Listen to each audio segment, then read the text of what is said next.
तो फाइनली आप सभी आंगनबाड़ी सेविकाओं सहायिकाओं का और अन्य सभी संविदा कर्मचारियों का इस नए और एक इन्फॉर्मेटिव और बहुत ही यूजफुल वीडियो पर मैं फिर से स्वागत करता हूं। जितने भी संविदा कर्मचारी इस वीडियो को देख रहे हैं, वीडियो को ध्यान से जरूर देखिएगा। वर्ष 2025 का जो चुनावी वर्ष था, इसमें जो है लगभग बिहार के अंतर्गत, सरकार के अंतर्गत काम करने वाले जो भी संविदा कर्मचारी हैं, चाहे वो नाइट गार्ड हो, कचहरी सचिव हो या फिर आशा कार्यकर्ता हो, आंगनबाड़ी सेविका सहायिका हो, उनके मानदेय में अच्छी खासी वृद्धि की गई है। तो वर्ष 2025 उनके लिए काफी अच्छा रहा।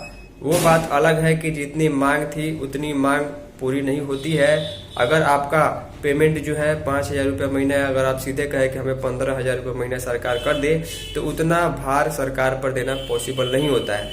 लेकिन सभी कर्मचारियों का मानदेय जो है इस चुनावी वर्ष में बढ़ाया गया है। तो इसके संबंध में डिटेल में खबर प्रकाशित की गई, जिसमें आंगनबाड़ी सेविका सहायिका की भी चर्चा है। तो वर्ष 2025 में मानदेय वृद्धि के संबंध में डिटेल में खबर चली आगे हम आपको बता दें। और फिर से मैं आपको कह दूं कि अभी कम से कम 2-3 वर्ष तक आप लोग मानदेय वृद्धि की उम्मीद नहीं करेंगे, बिना मतलब के फेक वीडियोस को नहीं देखेंगे। तो चलिए चलते हैं खबर की ओर। वीडियो पसंद आएगी वीडियो को लाइक कर दीजिएगा। तो फाइनली आप सभी आंगनबाड़ी सेविकाओं का, सभी संविदा कर्मचारियों का इस इंफॉर्मेटिव और यूजफुल वीडियो पर मैं स्वागत करता हूं। आप सभी को मालूम है कि वर्ष 2020 जो है वो समाप्त होने ही वाला है, विदाई होने वाली है, और नए कैलेंडर वर्ष 2026 की जो है वो शुरुआत होने जा रही है। इसको लेकर बिहार सरकार की ओर से खबर प्रकाशित की गई है। चूंकि वर्ष 2025 जो था वो चुनावी वर्ष था, विधानसभा का चुनाव था, और इसको लेकर जो है बिहार में जो संविदा कर्मचारी हैं उनके मानदेय में भारी इजाफा जो किया गया, उसके संबंध में ये खबर है। और सबसे बड़ी बात यह है कि आंगनबाड़ी सेविकाओं सहायिकाओं को भी इस खबर में शामिल किया गया है। लिखा गया है कि बल्ले बल्ले, शीर्षक आप लोग देख पा रहे हैं, संविदा कर्मियों के मानदेय में भारी इजाफा किया गया। और यहाँ पर लिखा भी गया है कि अलविदा 2025, तोहफा में 2 लाख आंगनबाड़ी सेविका सहायिका को बड़ी राहत मिली। इसके अलावा किसान सलाहकारों की लंबी मांगें पूरी हुई। रसोइयों का मानदेय 1650 से बढ़ाकर 3300 रुपये प्रति महीने कर दिया गया है। तो पूरी खबर को हम आपको दिखाते हैं, जिसमें आंगनबाड़ी वर्कर्स भी शामिल हैं। लिखा गया है, इस वर्ष राज्य के संविदा कर्मियों की बल्ले बल्ले रही। चुनावी वर्ष में राज्य सरकार ने उन्हें तोहफा दिया। मानदेय बढ़ाने सहित कई लंबित मांगों को सरकार ने पूरा किया। आशा कार्यकर्ताओं का मानदेय 3 गुना बढ़ा दिया गया। कचहरी सचिव का मानदेय 1.5 गुना बढ़ाया गया। रात्रि प्रहरी यानी नाइट गार्ड का मानदेय भी 2 गुना हो गया। किसान सलाहकारों को भी बड़ी राहत मिली और आंगनबाड़ी सेविका सहायिका, रसोइयों आदि का भी मानदेय बढ़ाने की घोषणा की गई।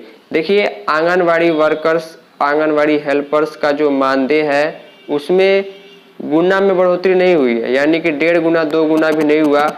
सेविकाओं के मानदेय में 2000, सहायिकाओं के मानदेय में 500 रुपये प्रति महीने की वृद्धि की गई। नॉमिनल वृद्धि थी, लेकिन ठीक है, कुछ ना होने से कुछ होना अच्छा होता है।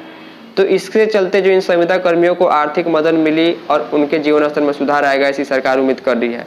94,000 आशा कार्यकर्ताओं को 2,000 का लाभ मिलेगा और 1 जुलाई 2025 से जो है आशा कार्यकर्ताओं का मानदेय बढ़ोतरी का लाभ मिलेगा। 1,000 रुपये उनको मानदेय मिलता था, 3 गुना बढ़ाकर 3,000 रुपये प्रति महीने कर दिया गया है। और ममता कार्यकर्ताओं को जो डिलीवरी होती है महिलाओं की, 300 रुपये की जगह पर अब 600 रुपये प्रति महिला के हिसाब से प्रोत्साहन राशि दी जाएगी। और जुलाई 2025 से ये प्रभावी कर दिया गया था। हम लोग अगस्त से ही वेट कर रहे थे कि सरकार के कैबिनेट की बैठक में आंगनबाड़ी वर्कर्स के संबंध में प्रस्ताव पारित होगा। फाइनली पारित हुआ और सितंबर 2025 महीने से मानदेय जो है बढ़ा हुआ जोड़ करके मिल रहा है। सितंबर का महीना का मानदेय जब अक्टूबर में आया तो सेविका को 9,000, सहायिका को 4500 रुपये प्रति महीने के हिसाब से जो है डिपार्टमेंट ने भेजा था। और अच्छी बात यह है कि समय से पैसा जो है वो आ जा रहा है। तो 2 लाख आंगनबाड़ी सेविकाओं सहायिकाओं के मानदेय बढ़े, रसोइयों का मानदेय बढ़ा, रात्रि प्रहरी का बढ़ा, कचहरी सचिव का बढ़ा, और कई लोगों का, संविदा कर्मचारियों का मांग पूरी हुई है। लिखा गया आंगनबाड़ी सेविकाओं को 7,000 से बढ़ाकर 9,000 रुपये किया गया, यानी कि 4,500 रुपये केंद्र सरकार तो हमेशा से देती थी, अब 4,500 रुपये जो है राज्य सरकार दे रही है। तो कुल मिलाकर जो है यहाँ पर 9,000 रुपये जो है वो 2025 में मानदेय के संबंध में जो है वो कर दिए गए हैं। तो कुल मिलाकर कहने का मतलब ये है कि केंद्र सरकार आंगनबाड़ी सेविकाओं को जितना प्रोवाइड करा रही है उतना ही बिहार सरकार जोड़ के दे रही है, चाहे वो सेविका हो या फिर सहायिका हो। इसलिए सेविका को 9,000 रुपये मिल रहे हैं, सहायिका को 4,500 रुपये मिल रहे हैं। तो ये सारी चीज़ें लागू की गई और इसके लिए 345 करोड़ रुपए प्रति महीने अतिरिक्त जो है सरकार का खर्चा हो रहा है। चुनाव में काम करने वाले जो कर्मचारी उनका भी मानदेय 11 वर्ष के बाद बढ़ा है, चाहे वो BLO हो, मतगणना पर्यवेक्षक हो या फिर मतदान अधिकारी हो। तो ये सारी चीज़ें आप लोगों को देखने को मिली वर्ष 2025 में। लेकिन वर्ष 2025 में आंगनबाड़ी केंद्रों का निरीक्षण और कार्रवाई भी उतनी ज़्यादा टाइट हुई है और वर्ष 2026 में ये रहने वाली है और सिस्टम काफ़ी ज़्यादा आने वाले समय में बदलने वाला है। उम्मीद करूंगा इस खबर से आपको खबर समझ में आई होगी, जानकारी मिली होगी। फाइनली इस वीडियो में इतना ही। धन्यवाद।